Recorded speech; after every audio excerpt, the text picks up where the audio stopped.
T2, L1, T12, L1 ici.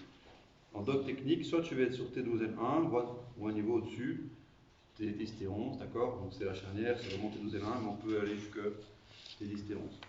Et je viens simplement mettre ma main comme ça, d'accord? Je manipule toujours au-dessus de ma main en dog technique, peu importe où je la mets.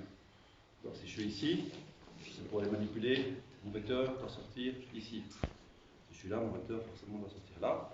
Et donc ici, il repose bien ses mains sur les épaules. Voilà. Je viens saisir la tête, d'accord? Je viens simplement le dérouler, voilà, ici. Et je viens pousser avec mon creux axillaire sur ses coudes en direction, d'accord, de ma main, juste au-dessus. Et il va inspirer, expirer.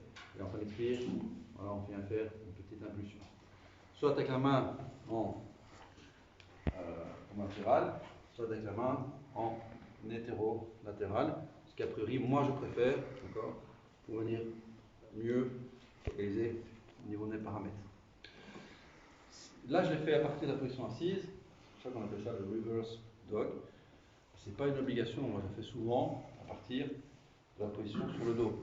Juste plutôt que d'aller chercher ici, mais je vais de nouveau, épiniaque, T5, T4, T3, T3, T2, T1, T1, T12, ok, T10, hop, je viens me mettre de nouveau ici, d'accord.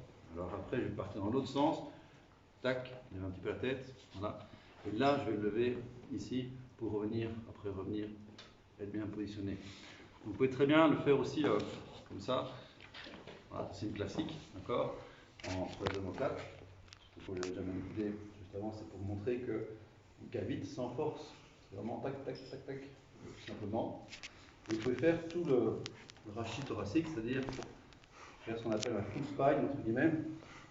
À partir de là, on manipule, et puis chaque fois on décale d'un point, on fait tout le rachis thoracique. D'accord. Et donc, raideur, tout le rachis thoracique, vous partez vraiment, en plus un full spine. Et là, vous avez un effet vraiment neurophysiologique, vous avez un effet sur la mobilité du thorax, sur la qualité des amplitudes respiratoires, sur tout ce qui est digestif aussi, parce qu'on n'est pas que la région du thorax, on va innerver beaucoup tout ce qui est intestin, estomac, tout ce qui est cardiaque, pulmonaire, etc. Donc on a une zone neurovégétative qui est très importante ici.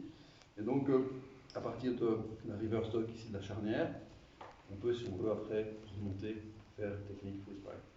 Je prends quelqu'un d'autre qui